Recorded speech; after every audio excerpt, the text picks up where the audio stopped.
Assalamualaikum warahmatullahi wabarakatuh.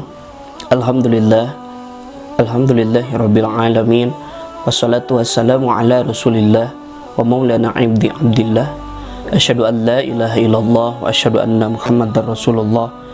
Allahumma shalli ala sayyidina Muhammad wa ala ali sayyidina Muhammad. Ya ayyuhalladzina amanu ittaqullaha haqqa tuqatih wala tamutunna illa wa antum muslimun. Dengan menyebut nama Allah yang Maha Pengasih, yang kecil dikasih, yang besar dikasih, yang miskin dikasih, dan yang kaya pun dikasih. Dan asalkan kita semua jangan lupa untuk berterima kasih. Dan dengan menyebut nama Allah yang Maha Penyayang, yang kecil disayang, yang besar disayang, yang gemuk disayang, yang kurus disayang. Dan yang intinya kita semua jangan lupa untuk terus bersembahyang. Hamdan wa syukran lillah amma ba'du. Yang saya hormati Ibu Bapak Rektor IKIP Siliwangi, dan yang saya hormati pula Ibu Ratni Purwasi selaku dosen seminar pendidikan agama Islam, dan yang saya hormati pula Ibu Bapak dosen sekalian dan semua teman-teman mahasiswa yang saya banggakan. Shalawat serta salam mari kita panjatkan kepada Baginda Agung yakni Nabi Muhammad SAW.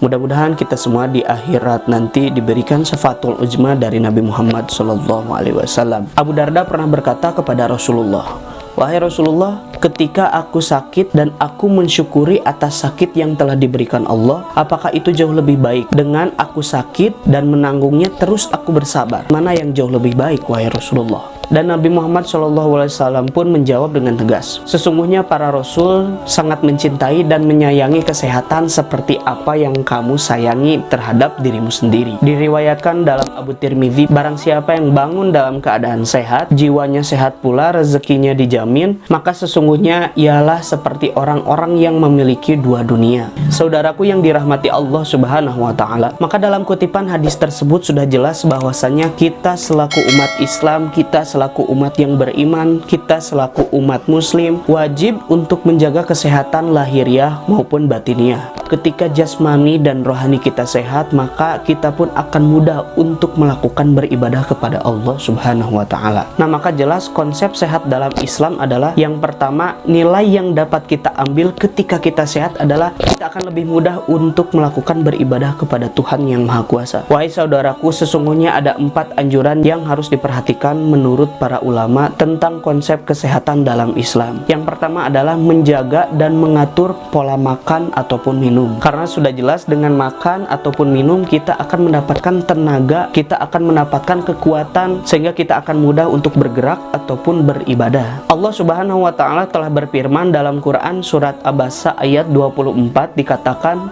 bahwasanya maka hendaklah manusia itu untuk memperhatikan makanannya. Mengatur di sini, wahai saudaraku, kita atur makan dan minum sebaik mungkin. Jangan terlalu berlebihan, jangan terlalu kebanyakan. Carilah makanan yang halalan thayyiban. Tidak hanya halal tapi harus thayyib, teman-teman. Hukumnya halal adalah boleh untuk digunakan, boleh untuk dimakan. Akan tetapi tidak hanya cukup halal saja, harus disertai dengan thayyib. Maksudnya gini, teman-teman. Contohnya seperti udang, teman-teman. Udang kan halal, akan tetapi ada kemungkinan tidak thayyib. Kenapa tidak thayyib?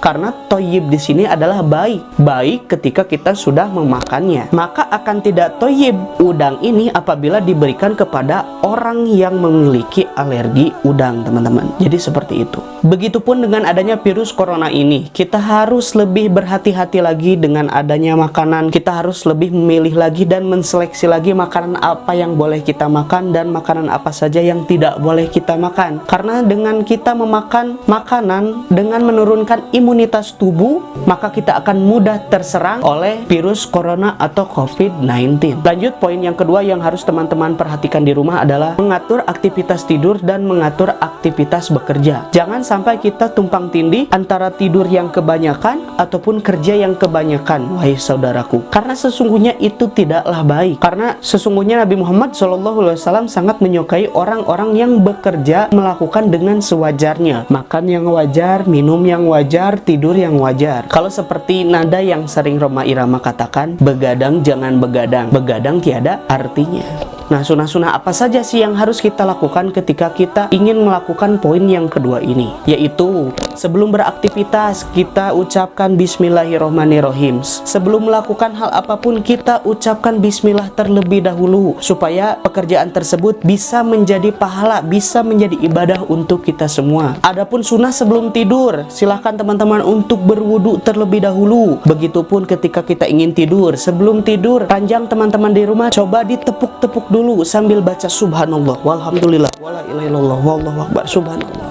Dan posisi tidurnya pun diusahakan untuk menghadap kiblat dan menempelkan kedua tangan ini di pipi teman-teman seperti ini. Itu sunahnya tidur ala Rasulullah Shallallahu Alaihi Wasallam. Seperti hal yang pertama, dengan kita tidur baik, dengan kita beraktivitas baik, sehingga imunitas kita terjaga dengan baik. Kita masuk ke poin yang nomor 4, anjuran tentang konsep sehat dalam Islam, yakni adalah untuk menjaga kesehatan dengan berolahraga. Apabila teman-teman belum tahu, sesungguhnya Rasulullah itu sangat senang dengan berolahraga. Namun tidak hanya berkuda, berenang, ataupun memanah teman-teman. Akan tetapi dengan melakukan hal-hal yang lain dalam bentuk olahraga itu adalah termasuk beribadah, mengikuti sunnah Rasul. Dan yang terakhir, anjuran para ulama tentang konsep kesehatan dalam Islam, yaitu adalah untuk menjaga kebersihan. An-nadzafatu minal iman, karena sesungguhnya kebersihan itu sebagian dari iman. Apabila kita lihat dari hukum-hukum Islam, wahai saudaraku, sesungguhnya sebelum kita melakukan sholat, sebelum kita melakukan beribadah, kita harus bersuci terlebih dahulu, kita harus bersih terlebih dahulu. Saking pentingnya bersih, wahai saudaraku, apabila kita tidak melakukan berwudu, ketika kita akan melakukan sholat, maka tidak akan sah sholat saudara teman-teman di rumah apabila kita tidak melakukan wudunya terlebih dahulu. Maka hal yang keempat ini sangat-sangat penting untuk kita terapkan dalam kehidupan sehari-hari, wahai saudaraku. Karena dengan menjaga kebersihan, apalagi dengan zamannya corona ini, maka kita akan tidak mudah tertempeli, tidak akan mudah terserang oleh virus makhluk yang telah Allah turunkan tersebut, wahai saudaraku. Maka kebersihan itu wajib kita lakukan setiap hari. Maka Rasul pun sangat menganjurkan apabila kita sudah berhadas untuk berwudu kembali, berhadas, wudu kembali, berhadas, wudu kembali. Wahai saudaraku, maka kesimpulan yang dapat kita ambil dalam topik hari ini adalah nilai yang pertama yang dapat kita ambil dalam konsep kesehatan dalam Islam adalah dengan badan kita sehat, dengan badan kita kuat, dengan imunitas kita tinggi, sehingga apabila kita melakukan beribadah tidak susah teman-teman. Karena sesungguhnya orang di sana banyak yang sakit ingin beribadah,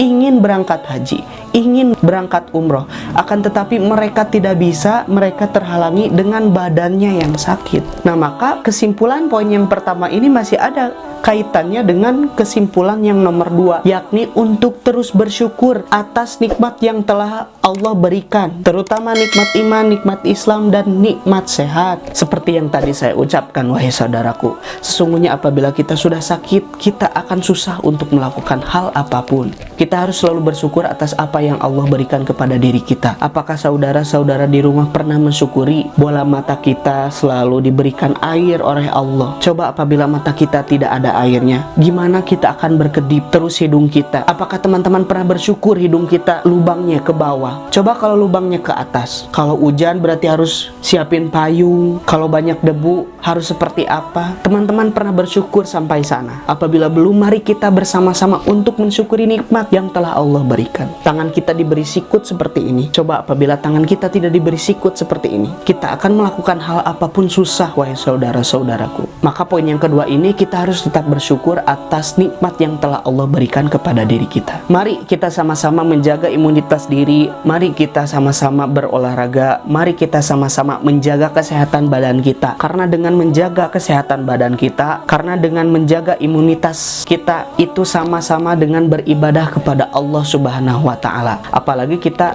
melakukan sunnah-sunnah yang telah dianjurkan oleh Nabi Muhammad SAW, yakni dengan berkuda, berenang ataupun memanah. Itu jauh lebih baik, wahai saudaraku. Dan mudah-mudahan dengan kita menjaga imunitas diri kita, dengan kita menjaga kesehatan kita dapat terjaga khususnya dari virus COVID-19 ini, teman-teman. Ataupun hal penyakit apapun, mudah-mudahan kita selalu diberikan kesehatan jasmani maupun kesehatan rohani. Oke, sekian dulu teman-teman yang dapat saya sampaikan. Dan dalam bulan suci Ramadan ini, mari kita tingkatkan keimanan, ketakwaan kita kepada Allah Tuhan Subhanahu wa Ta'ala. Kesalahan datang dalam diri pribadi dan kebenaran hanya datang dari Allah Subhanahu wa Ta'ala. Assalamualaikum warahmatullahi wabarakatuh.